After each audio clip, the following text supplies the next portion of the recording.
Assalamualaikum warahmatullahi wabarakatuh. Anak-anak semuanya kelas 10. Jadi untuk pelajaran Nahwu kelas 10, yaitu judul kitabnya adalah Matan Jurumiyah. Jadi kenapa Bapak buat video?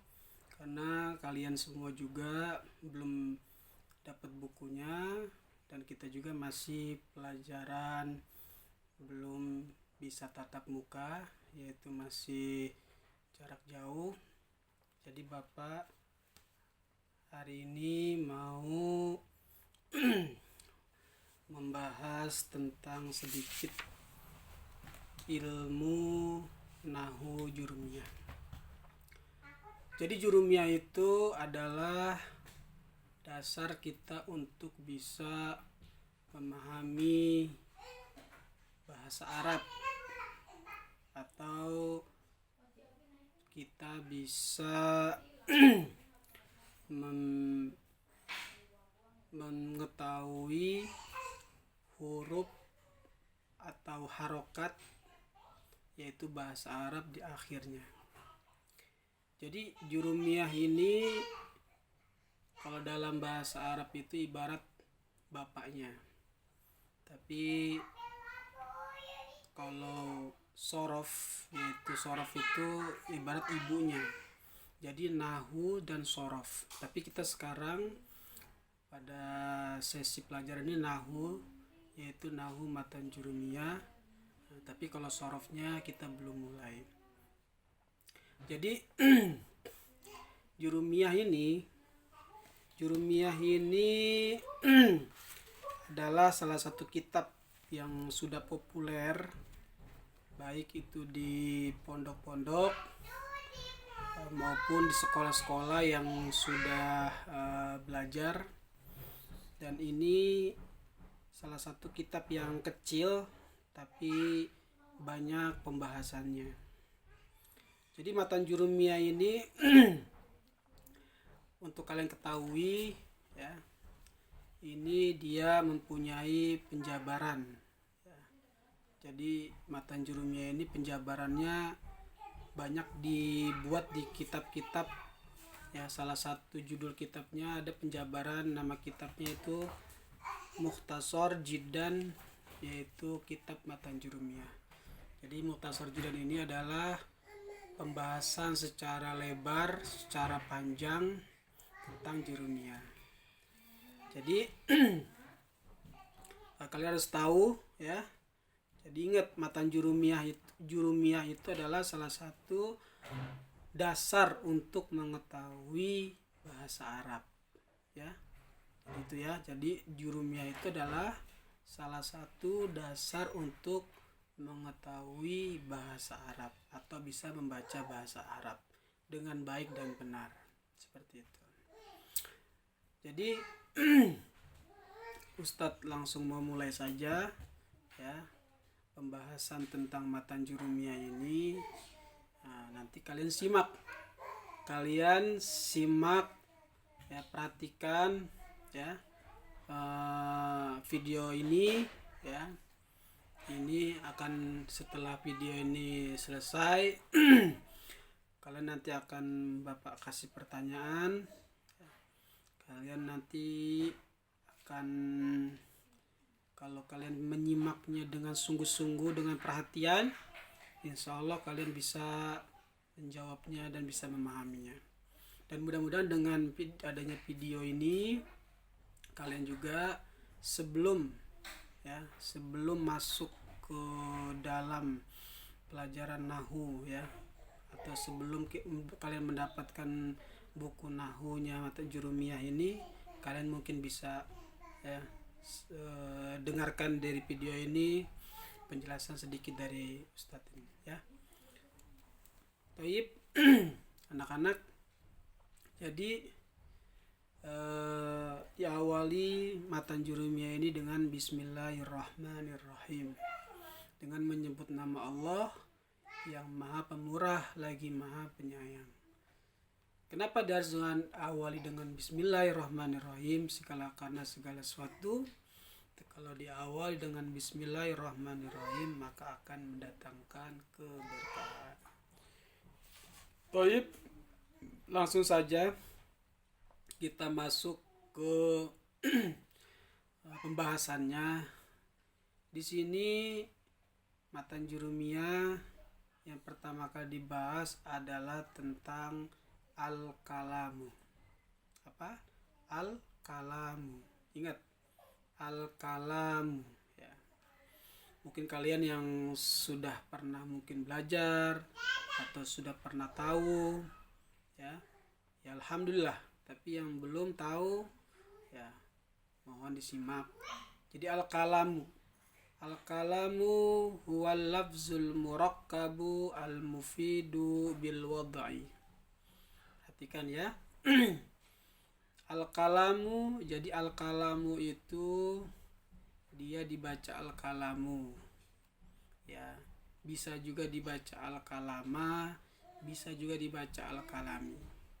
Tapi yang sedang Ustaz bahas kali ini adalah al-kalamu, bukan al-kalama dan bukan al-kalami. Jadi kata al-kalamu ya. Jadi al-kalamu itu adalah, kalau secara artinya, al-kalamu artinya itu adalah pembicaraan. Al-kalam ya. Mungkin kalian pernah dengar kalamullah ya. Kalamullah itu adalah ucapan Allah atau pembicaraan Allah. Kalamullah ya. Kalamullah itu apa? Al-Quran. Nah, jadi al-kalamu itu bahasa Indonesianya, kalau secara lugawinya, arti secara lugatnya, al-kalam itu artinya bahasa atau pembicaraan, al-kalam ya. Kalau bahasa itu, bahasa Arabnya al-lughah ya. Jadi al-kalam itu lebih pasnya adalah pembicaraan ya, ucapan atau kata-kata. Tapi kalau di matan jurumiyah ini dijelaskan, jadi al-kalamu wal lafzul murakkabu al-mufidu bil wad'i. Apa itu kalam? Huwa, jadi kalam itu adalah al-lafzu, adalah satu lafaz ya. Jadi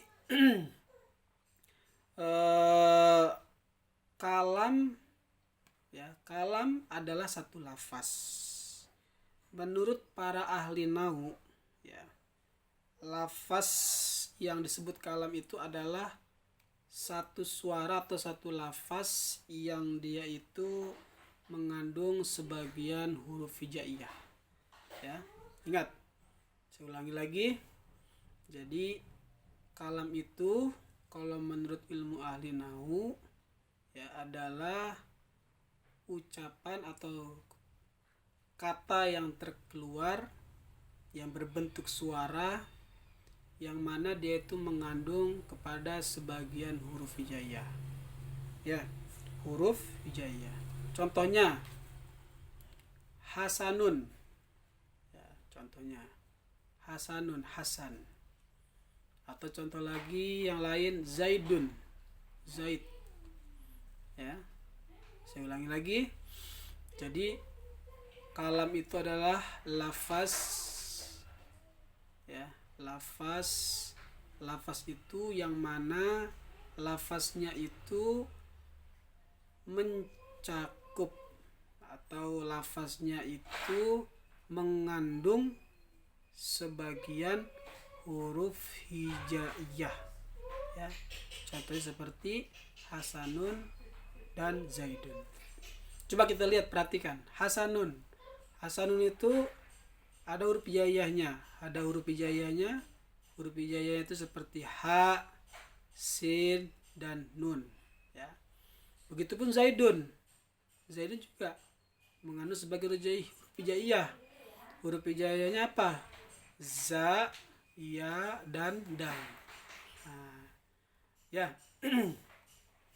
Jadi itu yang dinamakan lafaz kalam ya. Jadi al-kalam itu adalah lafaz ya. Sekarang kita artikan dulu. Al-kalamu huwa lafzul murakkabul mufidu bil wada'i. Jadi kita bahas dulu semuanya, kita artikan semua dulu. Jadi lafaz, jadi kalam adalah ya, lafaz al-murakkab yang tersusun, al-mufidu yang memberikan faedah, bil wada'i dengan sempurna, dengan sengaja. Maksudnya ketika orang tadi sudah mengucapkan tanpa bertanya ya, langsung spontan dia itu tahu, oh itu namanya kalam gitu. Itu secara istilah ya. Ulangi lagi, jadi kalam secara lughah ya artinya itu ya pembicaraan, kalam ya. Secara lugawi ya itu kalam itu ya pembicaraan. Tapi kalau secara istilah, kalam itu adalah al-lafzul murakkabul mufidu bil wada'i. Jadi adalah lafaz yang tersusun, yang dia itu memberikan faedah dengan sengaja atau dengan spontan orang itu sudah paham. Jadi lafaz tadi contohnya Zaidun ya.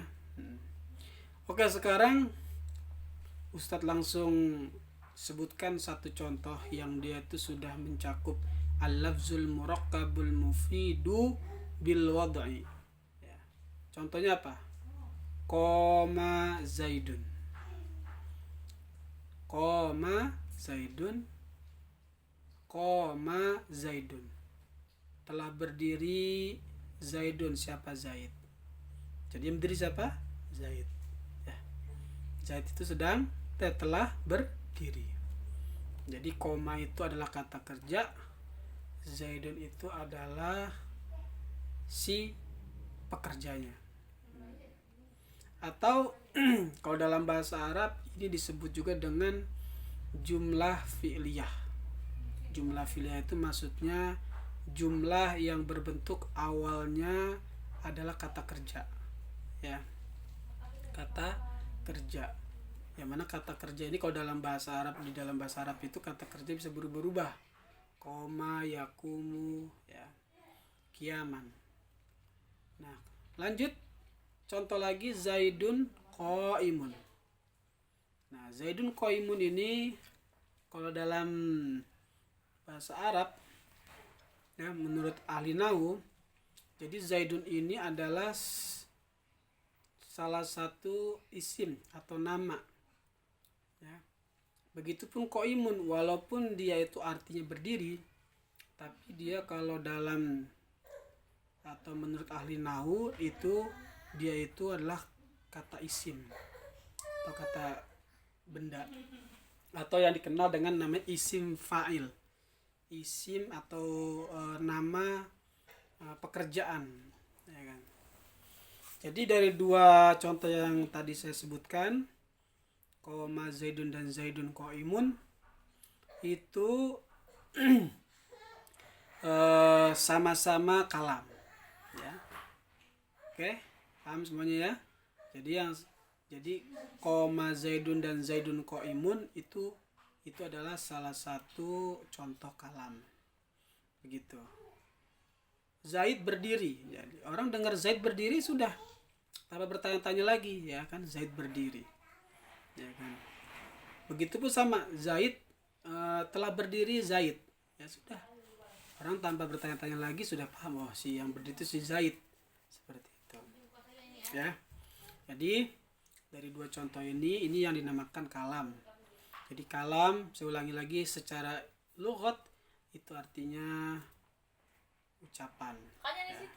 Tapi secara istilah kalam itu al-lafzul murakkabul mufidu bil wada'i, adalah satu lafaz yang tersusun yang memberikan faedah secara spontan atau tidak bertanya-tanya lagi, dia sudah paham. Seperti itu.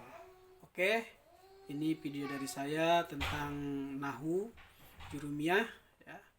Mudah-mudahan kalian bisa memahaminya sebelum kalian nanti ya, mungkin pelajaran-pelajaran selanjutnya nanti akan Bapak bahas lagi ya.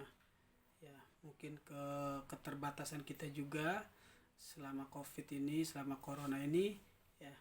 Jadi Ustadz harapkan kalian bisa memahaminya ya. Kalau kalian belum bisa memahami atau belum ada yang paham, boleh nanti kalian tanyakan ya kepada Ustadz. Nah, nanti bisa melalui Japri WA ya tentang nahu ini. Oke, sekian ya dari Ustadz ya. Mudah-mudahan bisa bermanfaat. Assalamualaikum warahmatullahi wabarakatuh.